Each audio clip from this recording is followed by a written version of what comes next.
Olá pessoal, estamos em mais um Lab Pesquisa e hoje temos aqui a grata satisfação de receber o pesquisador, professor Lucas, que vai falar um pouco sobre a sua dissertação de mestrado, que tem por tema discutir a competição de jovens a partir do handball.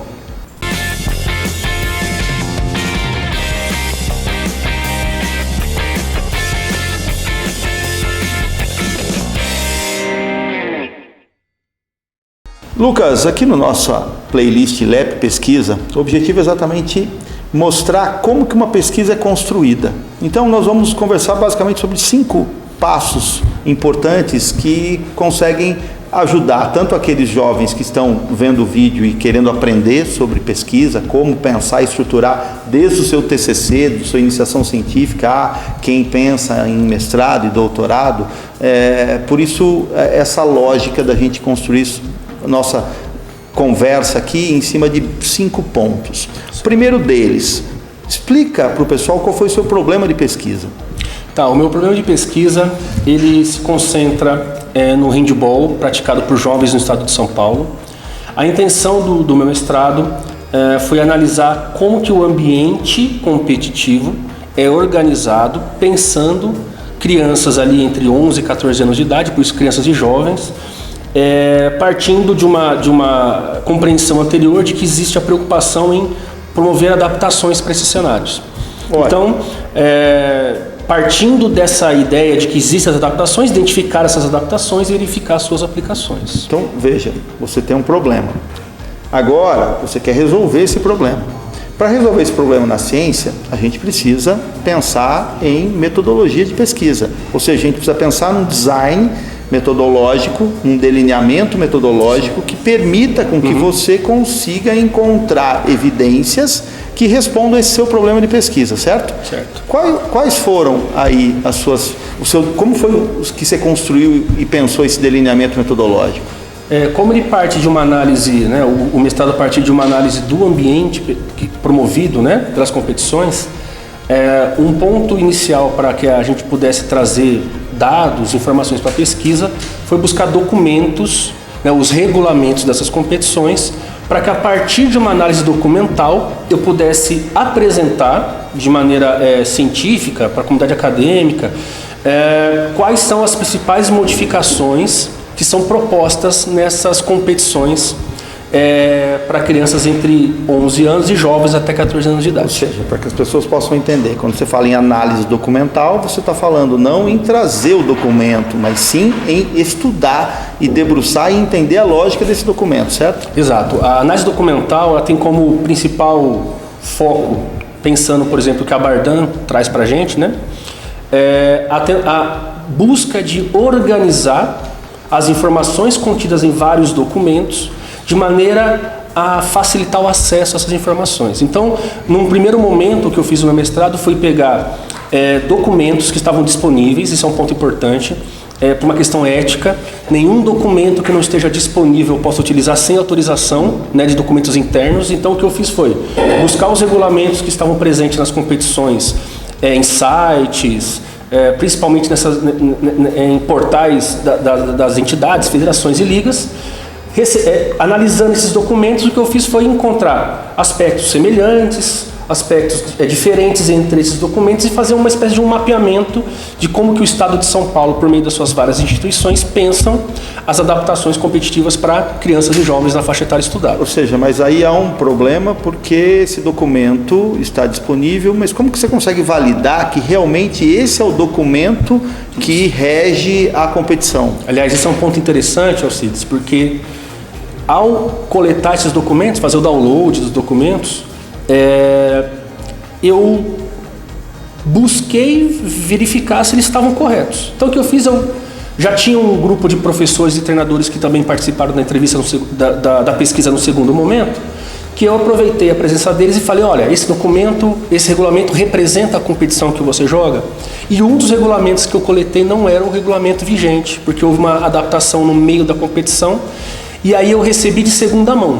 Então, um treinador me encaminhou o documento último, válido, e aí depois eu, com receio de utilizá-lo ou não, porque eu não havia encontrado ele numa fonte aberta, eu pesquisei e, garimpando o site de uma das entidades, eu encontrei esse regulamento lá.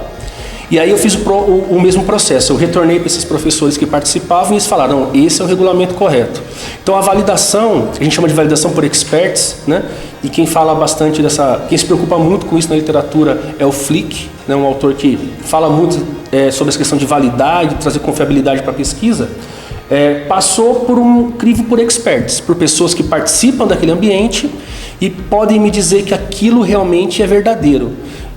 Sem essa etapa de validação, eu provavelmente teria feito uma pesquisa com dados que não eram verdadeiros para aquele momento e eu traria reflexões que não são adequadas. Sua pesquisa não seria coerente. Exatamente. E na sequência? Feita essa análise documental, eu pude, a partir das impressões que eu tive das análises de documento, elaborar um roteiro de pesquisa, um roteiro de entrevista. Ele foi um roteiro bem enxuto, ele começou com muitas perguntas. E aí, como a ideia era realizar uma entrevista semi-estruturada com pessoas que participam das competições, eu também, pensando nessa questão de verificar se o roteiro estava claro, conciso e suficiente para poder fazer a pesquisa, eu encaminhei esse roteiro de pergunta para 2 professores de universidades públicas que pesquisam handball pelo Geo Esporte. Eles sugeriram algumas modificações nesse roteiro. Em seguida eu fiz um piloto. Na realização desse piloto eu fiz mais algumas adequações e finalmente eu defini esse roteiro de perguntas, que eram 3 perguntas básicas. Primeiro, qual era o papel das pessoas que eu ia entrevistar na elaboração dos documentos, dos regulamentos.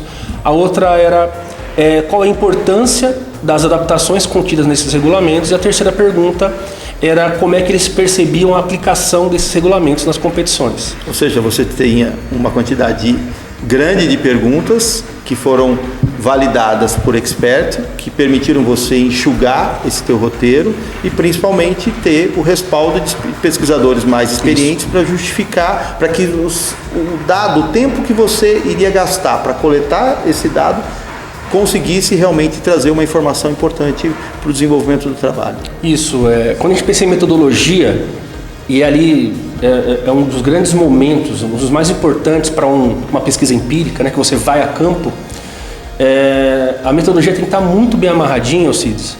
Primeiro, para que quem leia consiga identificar etapas e talvez se espelhar nesses processos. E ela tem que se preocupar, por mais que seja uma pesquisa qualitativa, aí tem discussões na área da pesquisa qualitativa, da necessidade de todos esses procedimentos ou não, porque eles remetem um pouco a um conceito tradicional de pesquisa, positivista, né? Mas a gente considera... esse é o rigor metodológico. Exatamente, eu considero necessário para que o seu dado seja considerado o mais fidedigno possível, né? Porque senão a gente começa a fazer achismo, né? Você acha que coletou o dado, que é um dado fiel e na verdade é um dado que não representa, na verdade, a realidade. Isso, e esse rigor, ele pode ser conseguido de várias formas, né? Eu busquei essa linha, né? Que foi a busca por validação por experts, e que me ajudou muito, porque senão, como eu falei, eu teria feito uma análise documental equivocada e eu teria feito um roteiro de pesquisa muito amplo. E como era você teria um monte de informação que talvez você não conseguiria lidar com elas. E assim, Alcides, com 3 perguntas eu tive entrevistas que duraram mais de 2 horas. Que começaram no ginásio, foram para uma sala anexa ao ginásio, depois foram para a casa do entrevistador. Porque eram 3 perguntas que resumiam muito bem as possibilidades que uma entrevista semi-estruturada te dá de criar novos temas ao longo da entrevista. Ou seja, aí 2 horas de entrevista, com diferentes entrevistados, gasta-se muito tempo transcrevendo depois essas entrevistas. Sim. Depois da transcrição das entrevistas, tem um ponto importantíssimo que muitas pessoas esquecem e depois não entendem porque os pareceristas negam o trabalho quando eles enviam para uma publicação, como você validou essas entrevistas. Porque, pensa, óbvio que é uma questão ética, mas muitas vezes o pesquisador ele pode colocar palavras na boca do seu entrevistado no momento que ele está transcrevendo a entrevista. Então, qual é o cuidado? Como que a gente consegue validar essas entrevistas? Esse é um momento delicado, Alcides, porque existem vários protocolos de transcrição. Existe a transcrição literal. Existem protocolos que são chamados de mais suaves, né? Então que a gente vai retirando algumas coisas como quando a pessoa gagueja, quando a pessoa inicia uma ideia e para. E aí eu optei por uma questão de coerência na leitura do texto, às vezes o entrevistado começar a colocar uma ideia que depois ele nega e não ficar transcrevendo tudo isso, eu optei pelo que o Philip Mayrin, que é um pesquisador da análise qualitativa do conteúdo, chama de análise literal suave. Então eu tirei pequenas coisas que poluíam. Tipo um gaguejar, tipo vícios de linguagem. Isso, com certeza, pode me trazer problemas, porque eu posso, de repente, enviesar alguma coisa. Então o que eu fiz? Após fazer toda a transcrição, eu devolvo para todos os entrevistados a entrevista transcrita e peço o seguinte para eles. Eu devolvi por e-mail e pedi o seguinte: caso você tenha alguma observação, algo que você queira retirar ou algo que não está bem transcrito, me encaminha para eu corrigir no texto. Dos 10 participantes treinadores e dos 5 árbitros, todos deram ok. Falaram: não, Lucas, está ok. Então isso também me respalda e isso também vai para a minha metodologia. Olha, eu encaminho para os treinadores e árbitros e eles me retornam que está tudo ok. Ou necessitei fazer 2 ou 3 correções. É sempre legal na descrição metodológica você ser muito claro, muito transparente em todos os procedimentos. Mostrar o desenho, exatamente, o caminho metodológico, o percurso metodológico. Nesse ponto, então você entrevistou 10 treinadores e 5 árbitros. Com todo esse desenho bem construído, e vocês perceberam o rigor metodológico, tanto que gerou a possibilidade de você publicar muitos artigos por conta da qualidade e da rigorosidade metodológica, né?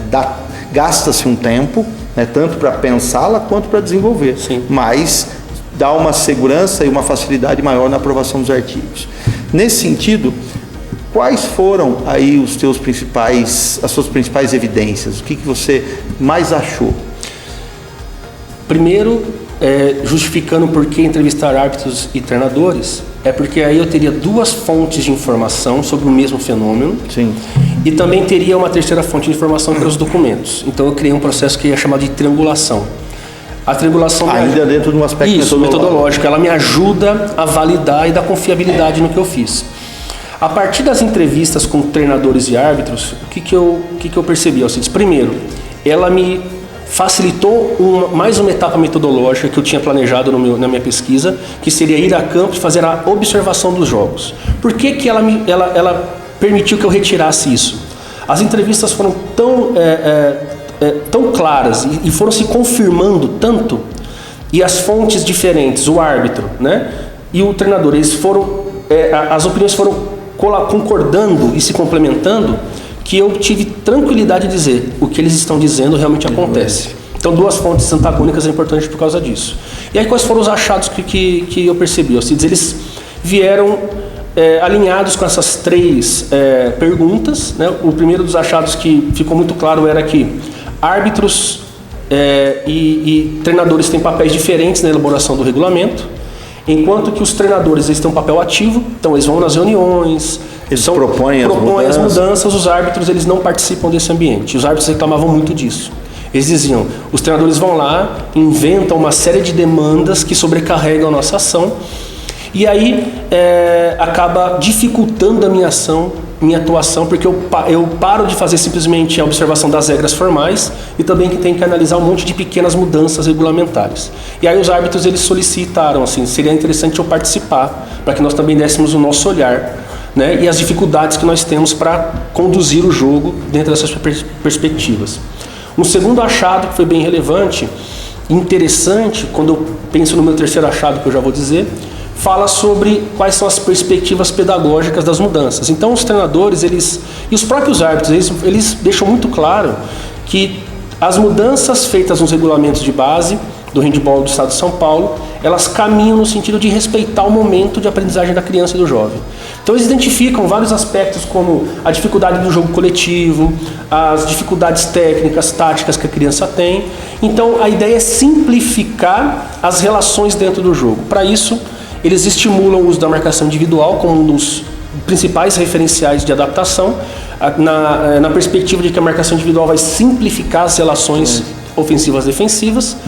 E dizem, propõem que o uso das defesas mais abertas do handebol, 3-3, 5-1, 4-2, são defesas em 2 linhas ou mais, elas também facilitam o acesso ao jogo, porque também simplificam as relações ofensivas e defensivas e criam mais espaços na quadra. Esses dois pressupostos são ainda são reafirmados quando eles ainda dizem que os regulamentos devem evitar ao máximo a utilização de defesas fechadas. Defesa 6-0, por exemplo, no handball. E aí quando eu vou triangular isso com os regulamentos, eu percebo que é de fato isso que acontece. Então, a participação dos treinadores nas reuniões, ela acaba sendo confirmada. Se efetiva nos regulamentos. As ideias deles estão presentes nos regulamentos, e eles defendem essas ideias. Então esse é um ponto muito interessante. Mais do que o olhar pedagógico, é perceber que os treinadores eles são responsáveis pela definição dos regulamentos, e os regulamentos eles de fato confirmam as perspectivas dos treinadores. O que é um ponto muito interessante. Esse é um ponto interessante, Alcides, porque na literatura, alguns autores dizem que existe uma tendência à resistência. Então os treinadores são meio resistentes a esses ambientes, porque existem algumas prioridades que eles têm, entre eles buscar a vitória, ganhar o jogo. E aí essas regras que vão alterando a relação do jogador com a partida, mais no plano funcional, acabam não sendo muito bem recebidas pelos treinadores. Mas aí quando a gente vai verificar a aplicação é que a grande contradição do meu estudo aparece. Sempre talvez nas entrevistas, a grande evidência. E a grande evidência. Sempre as entrevistas caminhavam por uma perspectiva pedagógica e sempre com um porém. Então, os 10 treinadores e os 5 árbitros diziam que era legal, era importante, mas vinha o porém. Qual que era o porém? Todos eles se autodeclaravam ou apontavam para outros treinadores como responsáveis por burlar esse regulamento. E a palavra burlar, ela acabava trazendo uma série de interpretações que eu fui entendendo ao longo das entrevistas. Então a primeira coisa era, apesar de todo o ambiente ser propício à resistência ser quebrada, os treinadores ainda eram resistentes. E uma das frases, que é a frase mais importante, eu acho, do meu mestrado, é quando um treinador diz que nós treinadores, somos especialistas em burlar o regulamento. E aí, isso na primeira entrevista, quando emergiu com o árbitro, eu quis saber por quê, perguntei o que acontece. E aí ele foi me respondendo, aí o segundo árbitro me respondeu a mesma coisa, o outro treinador foi evidenciando, e eu fui fazendo uma espécie de um mapeamento das principais maneiras de burlar esse regulamento. E aí, a maior contradição de todas. Se a proposta pedagógica é ampliar espaços da defesa para facilitar a ação ofensiva, e aí os treinadores eles falam de muitos conteúdos de aprendizagem, e a maioria, 80% dos conteúdos de aprendizagem, esse número ele é real, né? Ele foi feito uma análise de frequência. São ofensivos, então é se desmarcar, é passar melhor a bola, é driblar melhor a bola, arremessar mais para o gol. Na hora que eles vão burlar esse regulamento, eles criam uma tensão entre fechar os espaços defensivos, enquanto defesa, ou criar espaços muito mais amplos do que naturalmente ou logicamente aconteceriam no jogo, e aí cria essa tensão. Então o que os treinadores orientam os atletas? Na marcação individual, iniciar marcando, mas ir recuando para próximo da área. Então ele vai trazendo com ele o seu atacante e vai criando uma espécie de uma aglomeração na frente da área que dificulta o atacante a fazer o gol. Nas defesas em duas linhas, a mesma coisa. Tem um jogador avançado que se destaca à frente da defesa, 1, 2 ou 3, né? Marcação 3-3, 4-2 ou 5-1. E as orientações são sempre que, quando o jogo começa a acontecer, ele vai recuando e ficando em duas linhas, mas cada vez mais fechado, mais próximo da área. E aí o que os treinadores fazem para tentar mostrar para o árbitro que isso está acontecendo? Eles orientam os atacantes a ficarem afastados da área. Então o que eles fazem? Eles mandam, principalmente os armadores, se deslocarem para os cantos da quadra, e alguns árbitros apontam que fica um jogo muito tensionante ali, né? Um treinador gritando para o árbitro: olha lá, o jogador está parado aqui e ninguém está marcando ele. E aí o outro treinador... Porque o próprio regulamento meio que obriga a marcação individual. Principalmente na marcação individual. E aí, além disso, o que alguns treinadores falaram era que, ao realizar esse tipo de conduta, de mostrar de maneira muito clara que a marcação individual não está acontecendo e obrigar a marcação individual a acontecer nessas extremidades da quadra, eles priorizam, deixando o jogador mais habilidoso no meio da quadra, jogando no 1 contra 1 ou no 2 contra 2 junto com o pivô, num espaço de quadra muito amplo, em um jogo em que o ataque ele tem, dentro de uma ideia lógica da modalidade, o ataque ele sobressai a defesa. É um jogo de muitos gols, um jogo de 30 gols, 25 gols. E aí o que acontece? O melhor jogador joga muito, tem muito êxito. Os jogadores que não são percebidos com tanto talento ficam parados na quadra. E aí a gente entra num debate pedagógico. Quem aprende mais é quem já sabe mais. E aquele que não sabe tanto tem menos oportunidade de aprender. Nós não temos nenhuma evidência que aponte para o treino, mas a gente levanta isso agora para futuras pesquisas. Será que no treino também não há uma prevalência em ensinar mais quem é melhor? Porque ele vai resolver os problemas do jogo. E aí, tudo aquilo que foi criado para gerar aprendizagens, ou seja, um olhar centrado em quem está jogando, se transfere para um olhar centrado em quem está na beira da quadra, que está... E o protagonista vira o treinador. Exato. E aí a gente começa a entrar no quarto aspecto importante no trabalho, rapidamente, Lucas, qual a sua base teórica para poder discutir esses dados? Né? Porque tudo isso são achados que você teve em decorrência da sua metodologia. Tá, e aí, como que eu discuto esses dados? Alcides, na composição do texto do mestrado, eu busquei uma base teórica sustentada nos aspectos mais pedagógicos do jogo. Então eu busquei autores que falavam sobre etapas de formação, e aí acabei sustentando muito no debate com alguns manuais de handball e alguns poucos artigos, porque é um assunto muito diferente. Hoje... Não que não seja pesquisado, mas exato. Não é muito uma evidência, Alcides, que ela não é corriqueira de se encontrar. Geralmente os estudos focados no treinador buscam mostrar os potenciais que a gente pode trabalhar com o treinador. Quando a gente pensa em formação, os caminhos pedagógicos a serem perseguidos, mas a incongruência, a incompatibilidade entre vontade pedagógica e a ação do treinador é difícil da gente encontrar.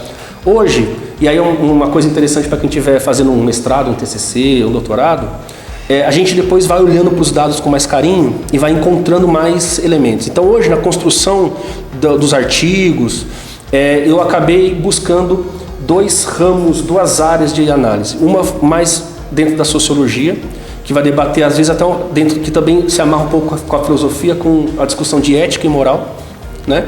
A gente encontra alguma coisa falando sobre ética, moral, nessa área da filosofia e da sociologia, e também encontra esse debate sobre o que é chamado de transgressão, o que é chamado de obter vantagens, de trapaça na área da psicologia do esporte. Tá. Então a gente encontra dois ramos que são fundamentais para o debate pedagógico, né? Mas ainda o debate pedagógico está muito incipiente nessa área. Então hoje, quando eu estou tratando esses dados, ou a gente vai publicar alguma coisa, eu utilizo de duas áreas, e aí parece antagônico, poxa, mas psicologia, sociologia, filosofia, quando a gente vai lendo e vai verificando os autores de base da psicologia, eles se baseiam muito na sociologia e na filosofia, e aí a gente consegue fazer um amarrado muito interessante, que na verdade acaba fortalecendo o olhar da pedagogia do esporte. Então é aí que a gente aponta com caminhos futuros. É com base em evidências como essa que também o processo de formação do treinador tem que se debruçar. Nessa perspectiva, aí fechando o último ponto, as implicações para a prática do seu trabalho talvez caminham exatamente para isso que você acabou de dizer, certo? Sim, o que acontece? Um estudo que buscou entender o ambiente, ele finaliza apontando que o olhar tem que estar para a responsabilidade das entidades que promovem a competição em deixar isso exposto para que os treinadores debatam. Os meios, existem muitas teorias de aprendizagem que estão sendo estudadas na formação do treinador. Eu não sei apontar qual meio hoje é melhor, ambientes mediados, não mediados, situações formais, informais, mas as entidades precisam se posicionar e não achar que o simples fato de abrir o debate e de oportunizar uma competição adaptada garante um espaço pedagógico por excelência. Ou seja, nós não necessariamente estamos fazendo uma crítica sobre a função das organizações de propor uma competição diferenciada, mas não basta, né? Ela é um ponto que se complementa com a perspectiva de garantir um espaço de reflexão e de formação continuada para esses treinadores. Até porque as justificativas pedagógicas são plausíveis. Mas existe um outro lado, e aí, Alcides, não é tensionar para falar que os estudos sobre formação de treinadores estão esquecendo disso, não é colocar culpa na entidade, mas é mostrar que tem um caminho aberto ainda e que a gente precisa olhar para ele. Então não basta formar um treinador pensando na sua ação pedagógica. A competição, por ser contraditória na sua essência, na base, ou seja, são crianças competindo, ela pressupõe um olhar específico para esse profissional, e quem é responsável por oferecer isso? Não são as entidades, as federações, as ligas? Eles também têm que se preocupar em criar um ambiente de debate dessa situação. Que ótimo. Pessoal, vocês viram que esse é um tema latente, importante e que de vez a pedagogia do esporte precisa assumi-lo, né? Tanto a discussão sobre ambientes de competição de jovens, quanto a perspectiva da formação de treinadores. Obrigado, Lucas, pela nossa conversa aqui. Gostaria de agradecer esse momento e principalmente convidar vocês a compartilhar o nosso canal, a curtir, a gerar a possibilidade de que o LEP Digital continue a ser um projeto que tenha essa missão, que é divulgar todo esse conhecimento produzido na universidade de forma a que mais pessoas tenham acesso a esse conhecimento. Obrigado.